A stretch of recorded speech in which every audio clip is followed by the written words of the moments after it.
Վերջին շրջանում երկրում արձանագրվում են հանցագործությունների այնպիսի դեպքեր, որոնք շոկ են ենթարկում բոլորին, մասնավորապես ծնողների դեմ բռնությունների, սպանության ու սպանության փորձերի սոսկալի դեպքեր։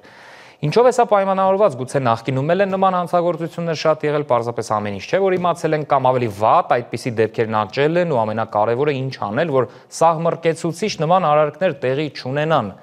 Ինձ է միանում իմ գործընկեր Մերի Դանիելյանը, Մերի, բարի երեկո, նախ ամենաթարմ դեպքը կհիշեցնես, որն էր, որից բոլորս սարսռել էինք։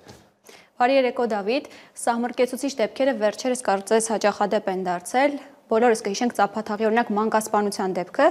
Լոռիում էլ քիչ էր մնում հայրասպանության դեպք ունենայինք, որդին դանակահարել է հորը քնած ժամանակ, արթնացել է հայրը եւ դանակը վերցրել է նրա ձեռքից, պատճառը որն էր, որ հայրը հաճախ էր մորը ծեծում, վիրավորում եւ երեխան այս կարծես վրեժխնդրությունից դրդված է կատարել այս քայլը։ Սա է վերջին թարմ լուրը։ Պատկերացնում եմ սոցցանցերում ինչ աննորմալ մեկնաբանությունների շքերթ էր երևի սկսվել նման այդ դեպքերի տակ։ Մերի, իսկ դու խոսել ես նաև հոգեբանների հետ, փորձագետների հետ, ինչ են ասում, ի վերջո ինչ որ լուծում պիտի լինի, այսպես չի լինի, այսինքն ինչպես կանխել նման դեպքերը, դա պիտի սկսել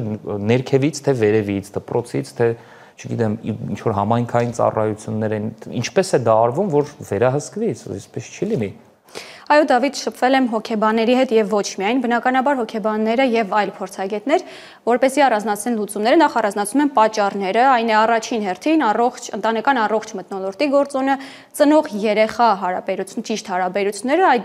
նաեւ ծնող միջանձնային այս հարաբերությունները, որոնք ուղղակիորեն անդրադառնում են երեխայի վարքագծի վրա։ Իդեպ դու էլ հաճախ լսած կլինես, որ իմ շրջապատում են հաճախ մարդիկ ասում, որ եթե մենք նույնիսկ ամուսիններով այնպես է ստացվում, որ վիճում ենք, այնպես ենք անում, որ երեխան դրա մասին չիմանա, որ հանկարծ չանդրադառնա դա այդ վարքագծի վրա։ Ես այսօր երբ խոսում էի փորձագետների հետ, նրանք ասում են, որ սա միֆ է եւ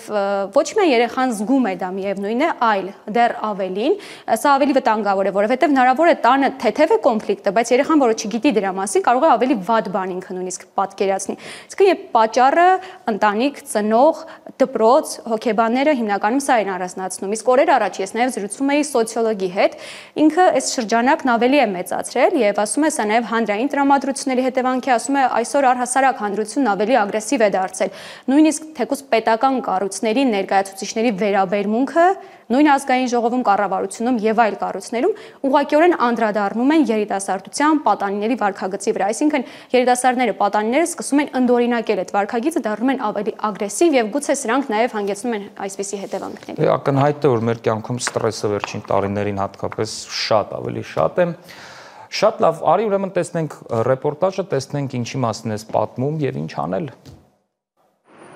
Լոռիում անչափահաս պատանին դանակով փորձել է սպանել հորը։ Պատճառն ըստ քննչական կոմիտեի այն է, որ տղամարդը կնոջը պարբերաբար վիրավորանքներ է հասցրել, ծեծի ենթարկել։ Տղան դանակով 1 տասնյակից ավելի հարվածներ է հասցրել քնած հոր մարմնի տարբեր մասերին, բայց վերջինս արթնացել է եւ խլել դանակը որդու ձեռքից։ Անչափահասի նկատմամբ հարուցվել է հանրային քրեական հետապնդում, որպես խափանման միջոց կիրառվել է տնային կալանքը։ Որդին սակայն առանձնացված է հորից։ Նորություն չէ, որ ծնողների վարքագիծն ուղղակիորեն անդրադառնում է երեխայի հոգեկան վիճակի եւ առհասարակ ճակատագրի վրա։ Մասնագետներն ասում են, երբ ֆիզիկական բռնություն է կիրառվում երեխայի նկատմամբ կամ ծնողների միջև, արդյունքում զայրույթ է կուտակվում երեխայի ներսում, որը պետք է ինչ-որ կերպ արտահայտվի։ Առանց իմանալու շատ մանրամասներ այդ ցավալի դեպքի երեխան ուղղակի չի կարողանում երբեմն տանել անարդարությունը, իսկ մայրը հատկապես փոքր երեխայի համար մայրը լինում է շատ այդպես դերային կերպար եւ շատ սիրելի կերպար եւ գուցե այդ ընդվզումը գալիս է նրանից, որ կա անարդարության զգացում եւ կա